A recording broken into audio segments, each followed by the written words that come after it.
It's the Coaching Life, episode 163. 163. Yeah, that's correct. Is that counting our mini episodes as an episode? Yes. I don't think it is. It counts every episode that has a number attached to it, like episode number 13, 14, 15. And I think we did attach numbers to those. However, we also did a number of what we called bonus episodes back in the day, and like where we had an extra one during the week, and we did not include those in the number. So I think if you actually, like if you took the analytics from Spotify, we actually might have like 164, 165 episodes, something like that. So Gotcha. yeah. Building them up. Yeah. So tell us where you are today. Are you building, are you adding on a room there, or what? Looks like you have. This is ground zero or headquarters for NBA 2K. Oh boy. 2K4, whatever, and Madden, and you're creating an esports studio. And I'm creating an esports student. Yeah. Yeah. One of your boys, at least, is probably going to be a script student here if they ever go visit that esports facility that we have over in Scripps Hall. That's for sure. Yeah. Can you? Is that something you have to major? Can you minor in esports? Yeah, I'm not even sure. Is there an esports major? Is there a major, or is I it? thought so. Oh, maybe. I really don't know. I mean, I just work here. No. Yeah. Maybe not. I don't know. I mean, because some of our programs are certificates. You know what I'm saying? Like podcasting is a certificate, and social media is a certificate, and we have so many. In addition to the schools, we have so many centers. Like WOUB is a center that gets where students get experiential learning. The Grid Lab is also a center, which is the virtual, gaming design, 360 stuff, and I don't know. That's not my forte, as you know. That's not me. I don't dabble in the video game department, but it's pretty popular. Well, I'm confident in my ability to teach my kids how to play the game of baseball. However, I'm much more confident in their gaming ability than their baseball. Playing baseball on a game. Do they play baseball video games? Oh yeah, baseball. So it's not just the hockey. What do they call the Soccer, one? I actually used to enjoy hockey back in the Atari days. Was it Atari or it probably would have been the first Nintendo, the cartridge that you had to put in and then push it down, and then if it didn't connect, you'd take it out and you blow it. That's NES. Was that a Nintendo? Yeah, Nintendo Entertainment System. I feel like there was ice hockey. Yeah, there was a hockey game that was really fun. So you had the tall, skinny guy, the medium guy, and then the short, fat guy. Yeah, So they would if they would get in fights, scuffles. The short, fat guy would always beat the other guys, but the tall guys real fast. The medium guys kind of got everybody, or he's like he's not real fast, but he's pretty strong, and he's not real slow, but he's not that weak. I admit I don't remember that much detail. But you obviously, I do remember detail of the old RBI baseball game though, because when I was in college, we had RBI baseball tournaments in our dorm. And now was that RBI one, just with the big the little players? The little fat stubbly guys that stand at the back, hit it, and then they'd run real fast around. Well, if you had Harold Baines, baseball too. What's that? You probably never played two, did you? Were the people bigger? They actually looked like people instead of. They were skinnier, and they're all the same. It was more like it looked more realistic, but it wasn't. But it was the first baseball game that I know that you could actually dive across the ground or jump at the wall, and rob a home run. Okay. Pretty cool stuff. Well, we had a rule in our college RBI baseball tournaments, and that was they were straight pitch tournaments. Kids no don't do that curveballs. now. No Yeah, curveballs. they don't do that now. I'm always like, why are you guys trying to strike each other out? I mean, it's Is it pretty tough to hit? Gaming's competitive now, man. I don't think you'd last. Well, I mean, it was competitive with the straight pitch too, but I guess it depended. That was more. If you got the right team, you were going to be pretty good. Because you had a home run hitting team, and you didn't care what pitcher you used. Right. So. Yeah. Yeah, it's not really like that anymore. Okay. Plus, you can play online against other players now, so it's really competitive. You know, there's no handshake agreements like that before the game starts. It's cutthroat. You're trying to beat the guy, get another win. So. Are they playing for money? Are your kids playing for money? Not that I know of. Okay. But definitely won't say it's impossible. Did you do a Super Bowl board fundraiser this year for your baseball team or anything? I've never done one of those. Our junior high baseball team did one of those. I've done them in the past for other things, but they seem to be pretty good. They do pretty well. Yeah. I mean, you have to give away a decent amount every quarter also, but I think the final score gets the most. But depending on how you set it up, you can set it up any number of ways. Yeah, I'm actually looking for a coach for 2 junior high baseball teams right now, 8th grade team and 7th grade team. So if anyone out there don't have a coach for either one, don't have one. You got any former players any former players that are still that would have the time, like maybe they're in college and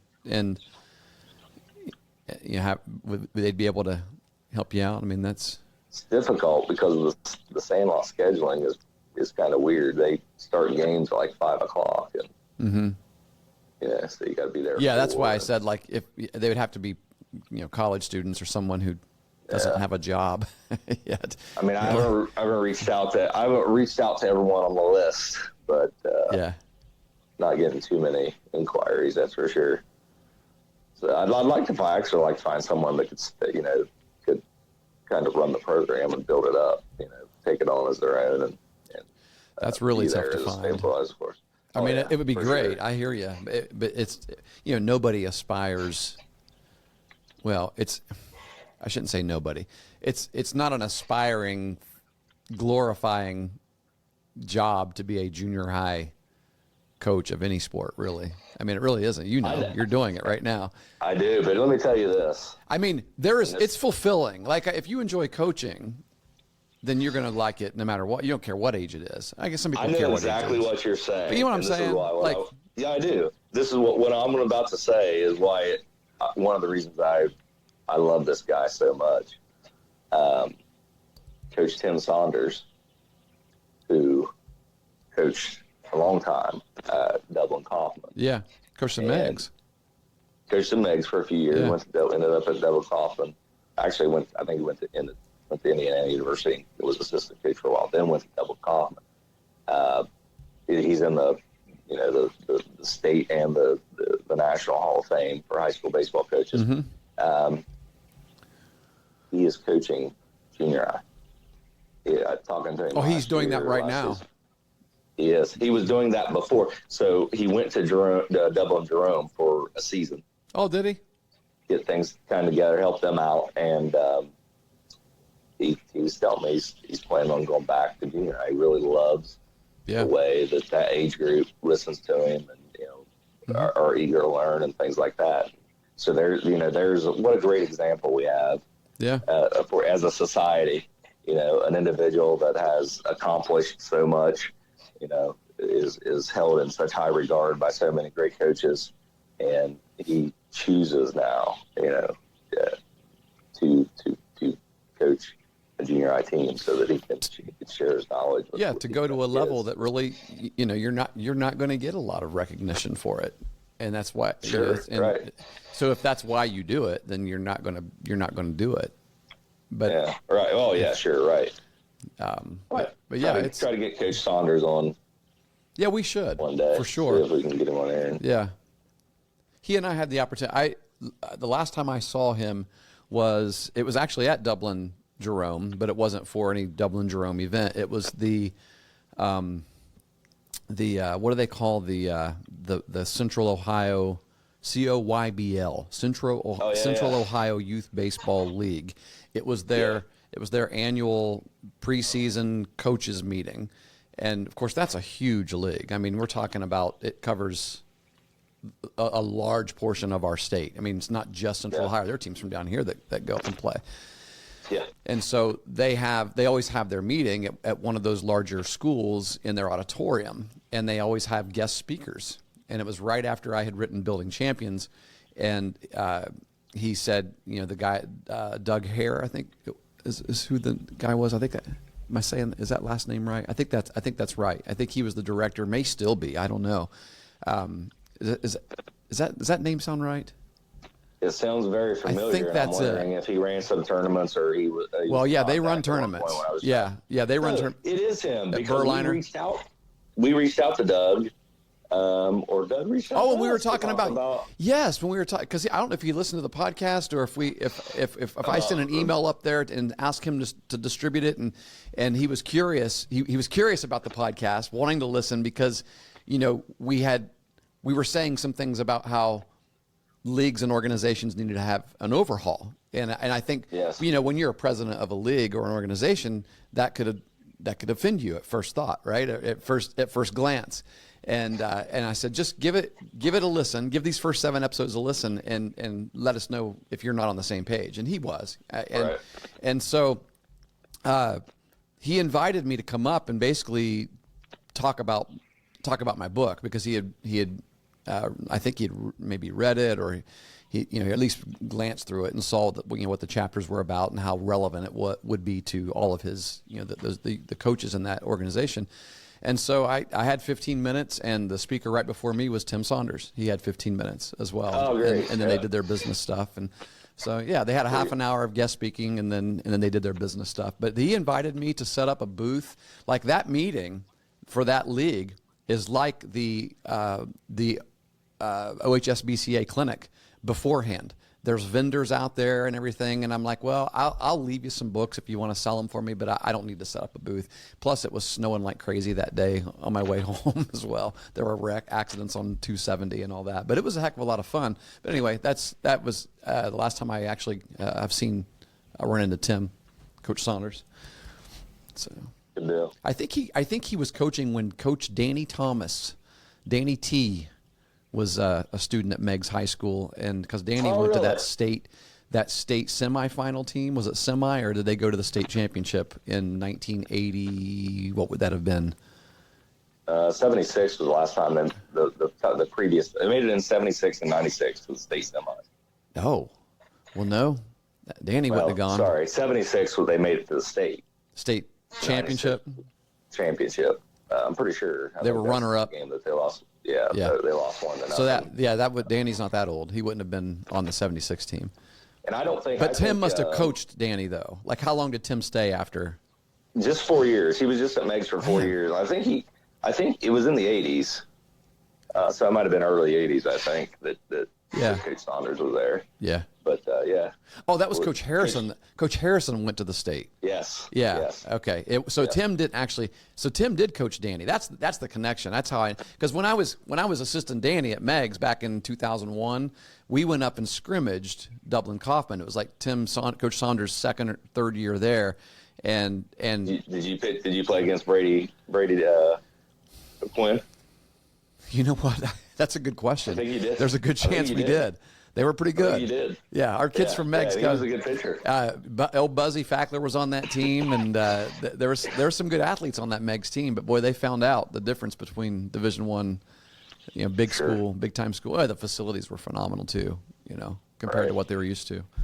They had nice facilities in Bevan Grove too. Oh yeah. You mentioned.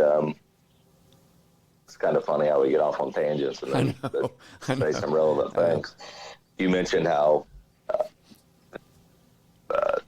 Doug O'Hare is it? Doug Hare. I think just Hare, Hare. Yeah. When you present something to someone, the league president, coach, been doing it for a long time, and it doesn't align with some of the things that they've done. they can be offended by that.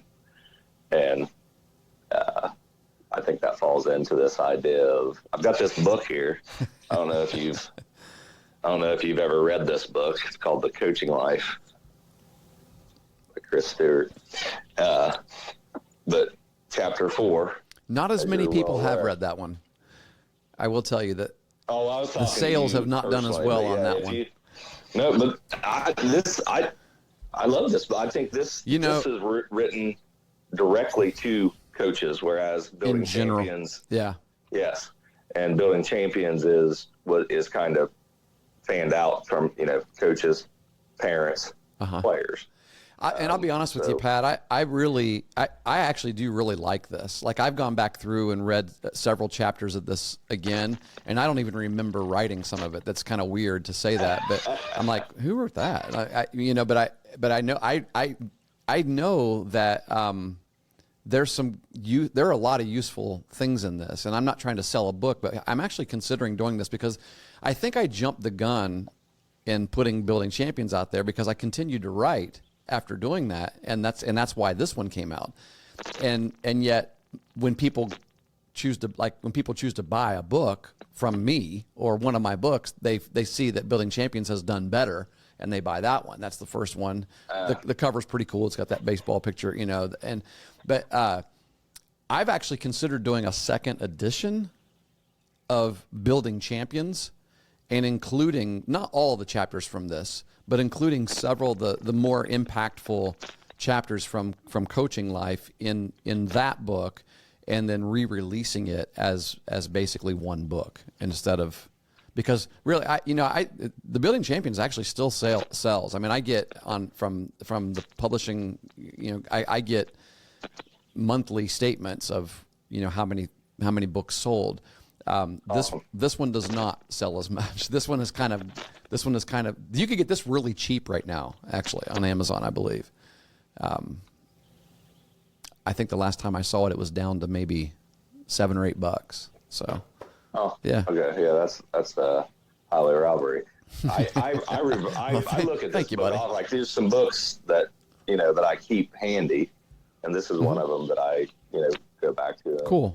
And at different times and pull stuff out of, and I'm like, yeah, I don't agree with that, so I must be doing it the right way. No, I don't say that. Tear some pages out, things like that. Yeah, right. But it's a great book, and then, like I said, it's for coaching. Coaches out there who want to get better, and not just baseball coaches. Oh no. Or sports coaches. No. But leaders in general that you're coaching people or whatever it is. You can pick up this book and at least get some good ideas out of it. But chapter 4, and then speaking of that, getting good ideas, chapter 4 is entitled, what? Change is not a 4-letter word. Right? Yes, literally and figuratively. A lot of that comes from that initial,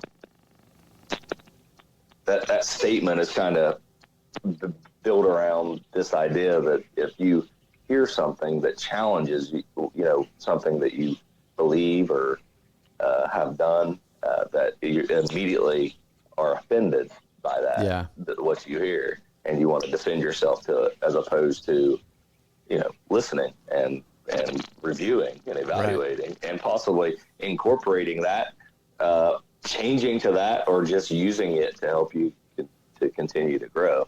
So, it's important for people in coaching positions, in leadership positions, to be able to, I would say that's what leaders are, is people that are constantly growing. I know that you mentioned that in the chapter, but you should seek to find change, really. Yeah. It's coming back to me now where I was at the time when writing this and this chapter. And I was thinking, particularly because, the sports community in general, but especially the baseball community, has traditionally been resistant to change. Like, in fact, when you hear the word tradition, it actually is, it's not synonymous with the word change. Tradition is typically an antonym of change, right? Like, you have a tradition, you have a traditional way of doing something, and you're going to continue to do it that way. And I'm as much of a purist at heart as anyone, right? You and I both are baseball purists, and some of these ridiculous changes that we've seen in the MLB are things that we have a hard time with. But at the same time, we have to come to a realization that, okay, well, for one, some things may be out of our control because things are always changing. Culture is changing, people are changing, families are changing, dynamics are changing, technology is changing, which means there are going to be aspects to our games and the way that we coach them that will have to change. They will have to change. Absolutely. I actually made the statement on the very first page of this chapter, coaching must change. Sometimes you need to change as the coach, but coaching it's got to be fluid. It really does. And I didn't know that early on. And it's one of the reasons I wrote this is again, as a reminder to myself that I've got to continue to grow, because that's what change really is. Or it could go either way. You could deteriorate or you could grow. And hopefully the kind of change that you're creating is going in a positive direction. Yeah, I know one of the to paraphrase a statement out of the book. He said that if a coach that is coaching a coach with 20 years of experience, that's 20 years of growth. Because if a coach has coached the same way for every year that they've coached for 20 years, they're probably not very successful. Yeah, and I would say that idea of change is, or I guess variance. We're talking about the way culture has changed, and technology has changed. Everything changes around us. It creates variance in the way that we have to deal with people and deal with the game and deal with situations. And that is true from a program perspective. It's true from a team perspective, and it's true from an individual perspective. And then also it's true from a game detail perspective. And it's like, one of the biggest changes that I had to adapt to as a human being, I'm not even exaggerating this, as a human being, is the concept of the direction of the swing, and the fact that a swing does not go down, it comes up. That was such a huge change for me. And that's a change in baseball too, because there was a short period of time for a reason. For some people, a short period of time. For some people, they're still shouting that from the rooftops, like Alex Rodriguez. And they are, but here's what I'll say, Coach. Oh, I just knocked my camera. Here's what I'll say. Getting fired up over there. That now, so there's an evolution for me happening from okay, you're chopping down, you're creating that backswing on the baseball so it goes farther, to okay, you're swinging up, the swing's finishing up. You're actually trying to hit the bottom half of the ball because of the angle that it's coming in. So you're swinging up, but now I've changed a little bit more. Going back around.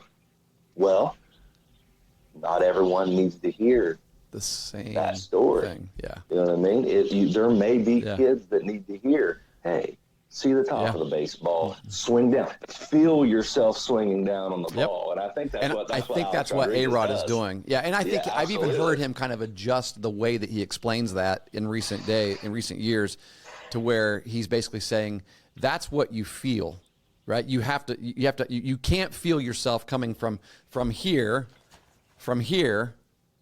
up, right? Right. You got to feel yourself coming. It feels like you're coming down, even though the plane of that swing is actually going up, because you're trying to match it with the plane of the ball, right? The plane that the pitch is coming. Correct.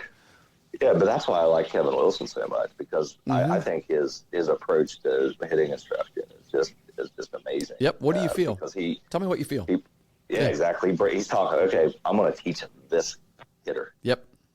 I'm not going to teach this concept, a way to go, a method. Yep. Right. Yep. Right. I'm not going to have a teaching. I'm going to be a teacher, and that's. Well, I tell you what. You talk about a point to remember. If anybody's got a pen and they're writing and taking any notes, take this note down. People will always be more likely to follow a teacher than they will be to follow a teaching. They will remember a teacher much longer than they'll ever remember a teaching. Your teachings might be really good, and you might be really excited about your your methods and the things that you teach and your ideas, but they're not going to remember those. They're going to remember you. They're going to remember the teacher.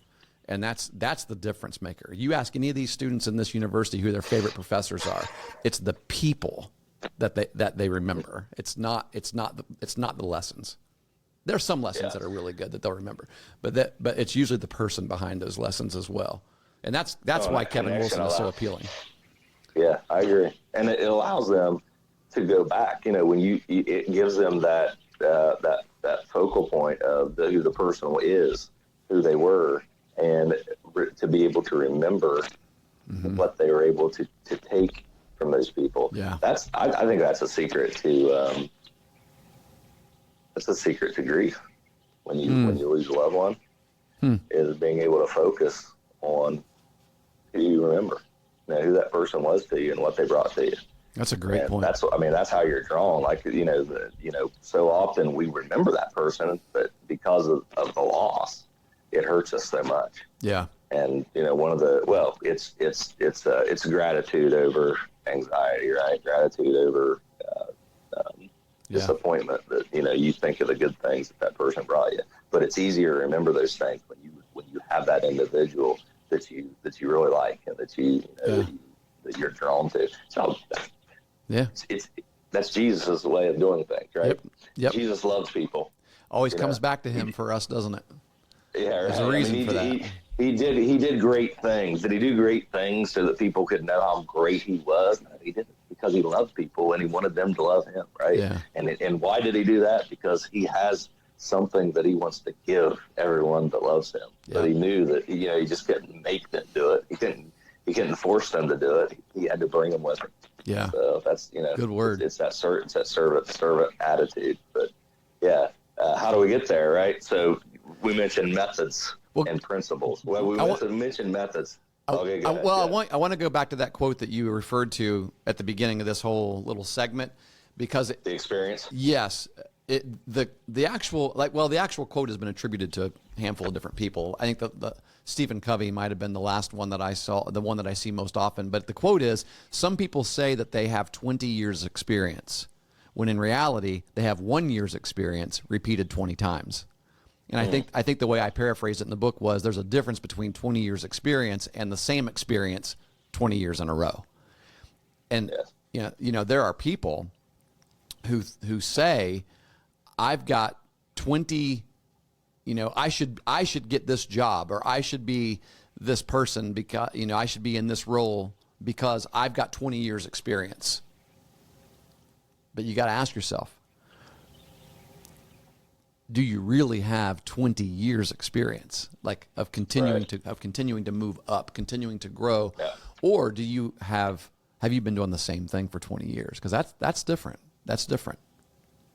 Yeah, your competency level hasn't increased if you're doing the same thing. Yeah. And it comes down to, for coaches, it comes down to, are you still teaching things the exact same way now that you were 20 years ago? Because if you are, I promise you this, your game has changed in 20 years. Whatever game you're coaching, it's changed, and your kids have changed. I mean, granted, I'm not talking about the individual kid. I'm talking about people in general that are now your kids. They're different today than they were 20 years ago. Their experiences at home are different. Their experiences in school are different. What the culture is teaching them is different. Our government is different now. So many things are different, and we can't control that. But what we can control is how we adapt and how we make the changes that are necessary so that we can connect with these young people that we're trying to lead and guide in our sport, but also in life. Absolutely. And that's when we get into the method and the principle conversation, because obviously the principles are steadfast. In most cases, I mean, you can break it down into a smaller level where you're talking about game strategy and mechanical improvement, things like that, where principles don't mean as much. But when you think about things like dignity and integrity and living the right way and being the best person you could be, those are the types of principles that you're trying to get across to these kids, these players that you're coaching. and you can't do that the same way. Yeah. From one decade to the next, you can't do it the same way from one kid to the next. It's going to change from one to the other. Yeah, you got to keep that in mind. In fact, like methods have to change, right? Yeah. And that's the big difference between principles and methods. Is principles never change.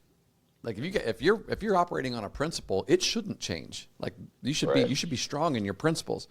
And there are aspects about our games that we play that you notice I'm hesitating and saying will never change, right? Because we could be surprised someday. But there are some principles to the game, like to the game of baseball, that have not changed. You know, you're still pitching from 60 feet 6 inches. Now, will they move that back someday? They might. Right? The plate's still 17 inches. There's still 90 feet between bases, although it's a little shorter in the MLB because they made those huge bases. Right, the bases are bigger. I guess there have been some things, but there are certain rules to the game and the way the game is played. Right? You hit the ball, and you run to first base. Right? Those are all those are principles that will not change, but the way you teach the way a player runs to first base probably should change if from what you were teaching 20 years ago, if you discover that there's a faster way to get there, right? And so that's what we mean by continuing. Like you will not know how to make changes if you don't continue to grow and change yourself. And, right. And that's you need to seek that change. For sure. Yeah, and so that I think I used an example about like a method that changed for me. You know, the difference between principles and methods. And at one point in my coaching career, I just made a conscious decision to change something, and it was here it is. There's some things that I strongly believed and held firm to when I first began coaching. You know, I'm talking about when I was 28, 29, 30 years old, right? Even further beyond that, probably even into my late 30s, I had this rule that, it was sort of a rule of thumb that I felt like I needed to always keep parents at a distance, and so I said I will not have any conversation with parents. I had a policy. So it's like it was going to be impossible for me to be friends with any parents of the kids that I coached. And so it was a no conversation with parents policy. Basically, my method was that I will communicate everything that needs to be communicated to the players. It's the players' responsibility to communicate to their parents. And my thought was, okay, so here was sort of the principle behind the method. The principle was that if I have a conversation with the parent, and that conversation was like positive and good humored, somebody else on the team saw me hanging out with this parent, right? Then it might be perceived by others that I like that parent's kid more, and I'm going to give them special treatment. And it might even be perceived by that parent that I should give their kid special treatment because I'm their friend and I hang out with them, right? And so I just kept everybody at a distance, and I said we're not gonna have any conversations whatsoever. And then I realized that that's probably not a great approach. Are you still there, Pat? Yeah, I'm here. Okay, because your video's frozen on my screen, and you're not now. Man. It just woke up. So. Oh yeah. Yeah, that's just, and it makes no difference. Like it's like what I see isn't what actually gets put out on the podcast. Okay. What you're seeing of you is what gets put out there because it's recording to your phone, and I'm getting a cloud stream version just so that I can see you and talk to you. Gotcha. But anyway, no. I just came to a point where I'm like, that's dumb. Like this is that's a dumb. Like I get the principle, right? The principle makes sense to me, but yes. But that method isn't necessary in order to uphold that principle. And so I changed that, and I realized, no, I've got to develop relationships with parents. We need our greatest asset in sports, the sports that we coach, are the parents of our kids that that are playing for us, right? They're our greatest asset. They're going to be our greatest volunteers when we need volunteers for things to help with things. And so even though I still did not want to be persuaded by a parent to play their kid more or whatever, and I didn't want the perception to be out there that I liked this person more than you, those were still principles that I wanted to hold to. I did not. Right. I changed my method though, and I went ahead and had conversations with them because I also realized that let's be honest, high school kids, junior high age kids, they're not always the greatest communicators. Okay, so as much as you want to say it's your responsibility to communicate to your parents, if we have parents listening, you don't always get that communication, do you? Or even worse, sometimes the communication is incomplete, right? They give you part of the story, or they give you, and so your parents are adults, and you're an adult, and so we ought to be able to be adults and have conversations when we need to. And so that's just one example of over the years how the method changed for me. I had a hard line and decided that even though I want to continue to uphold the principle, of this is the team that I'm coaching, which means I've got to make the decisions about what we do, our strategy, who's playing, who's not, things like that.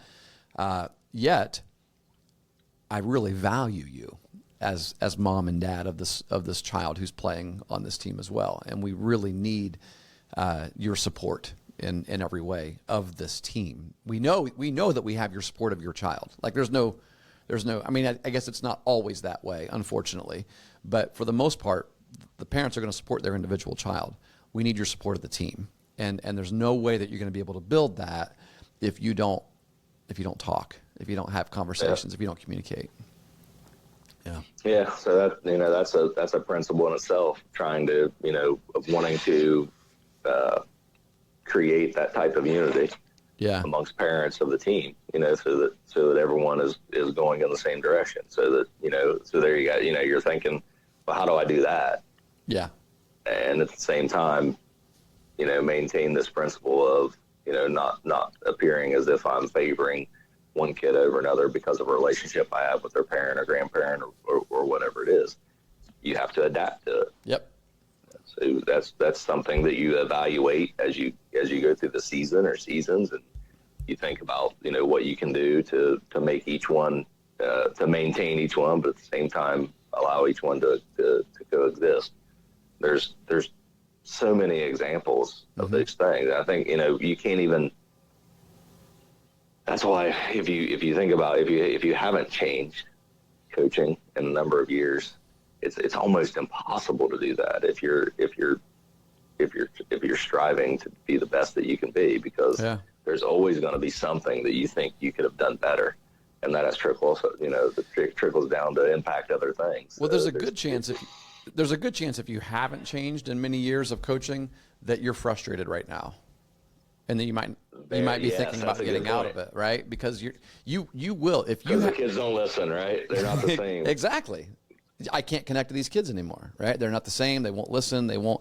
And usually, if you've got a really frustrated coach who gets angry about this generation and why and this group of kids are impossible to coach, listen. I'm going to be really honest.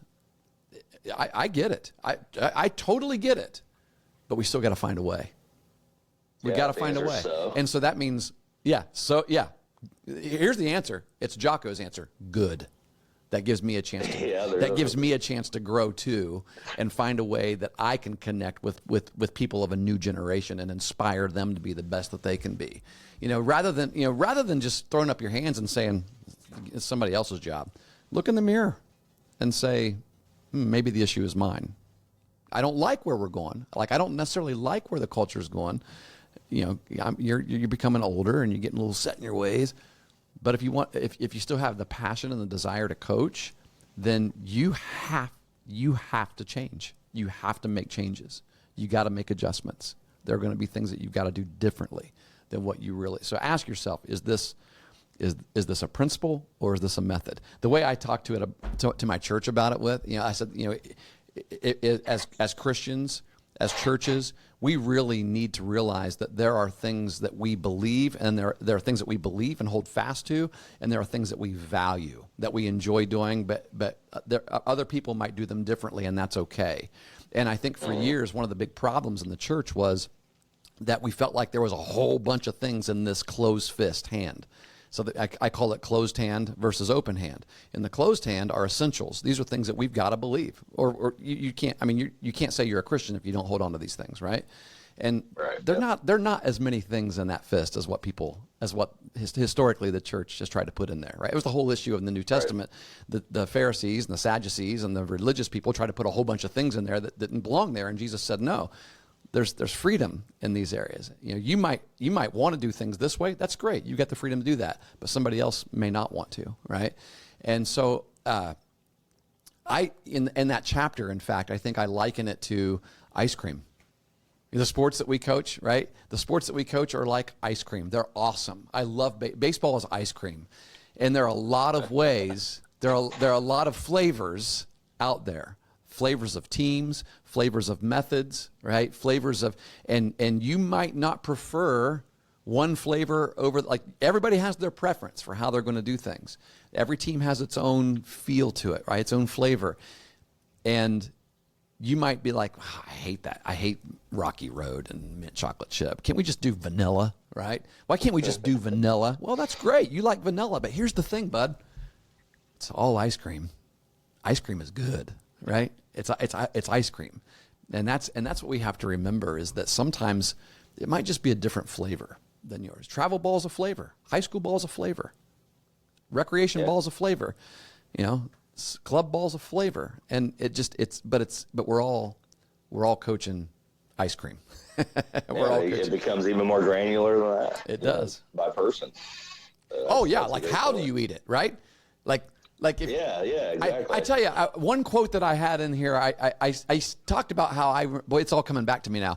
I talked about how I used to say, and I will still catch myself saying this sometimes, boy, that team plays the game the right way. Boy, they play the right way. You ever say that? What's that look like? Is there one right way to play? And I know what I'm thinking when I say that. Like I see people hustle. All out hustle. Talking about 2 or 3 behaviors. Talking about some behaviors. Yeah. Or a team that doesn't hoot and holler as much, and they just kind of, like watching a guy score a touchdown and hand the ball to the ref, as opposed to the choreographed dances and things like that. I might look at that and say, oh, look, that guy that handed the ball to the ref, he does it the right way, right? What makes it the right way? It's my preference. For me, that's eating ice cream out of a cone versus somebody who eats it out of a bowl. It's still ice cream. It's still a great game. It's still a lot of fun, and I just might not prefer to eat it the way that guy does. And the better coaches, I would venture to say, are the ones that have a vast knowledge of all those different methods and are able to tie the correct method that they need to that group of people that they're trying to motivate and lead in that season. I think you see. Yes, it's going to be different next year, maybe. Yeah, absolutely. Good. Right. Team chemistry, team personality changes from year to year, for sure. Absolutely. So, you can't, you have to adapt to that. It's a great chapter. It's a great concept. And, that's why, you and I continuously want to read and research, and that's why we're here today, to send the word out to everybody else. Continue to grow and continue to seek change. Change is not a 4-letter word, and sometimes there are multiple right ways to do something, right? I actually say that all the time in baseball. I mean, we can no longer say, you look at one kid's swing and say, you need to make your swing look like that kid, right? Because that's the right swing. There are some principles that we want to make sure that are consistent in everybody's swing, but boy, they look different. Pitching mechanics, they look a lot different. And there's some principles. But you know what? If you got a kid that gets up there and he's hitting 650 and he's got 10 home runs on the season, and his swing's junk, Oh, I It know. works, baby. Some of the ugliest swings I've ever seen. You could put a rake in some kid's hand, and he'd go up there and hit a base hit. Yeah, exactly. Yeah. Good Yeah. stuff. Yep. Good talk to you. Well, I Sorry know you've was, got to get to a meeting, but we gave you something about physically 5 today. minutes to spare there. Yeah, you got to get to feeling better. You got the post-cruise yuck going on there, it sounds like. I think my allergies kicked in early. My body got all switched up in that warm weather. Yeah. I'll be back soon enough. Back like you never left. That's right. All right. Go Brock All right, Purdy. Chris, good seeing I you. can't say go 49ers. There's no way anyone is saying go Chiefs. So I'm not a 49ers fan, but I really like Brock Purdy. I love Brock Purdy. Yeah, I like the story that Parker told us about his family, and we it's obvious that he's a very God-centered human being, and so Yep, absolutely. go get him. Watch out for him. See you, Coach. Yep.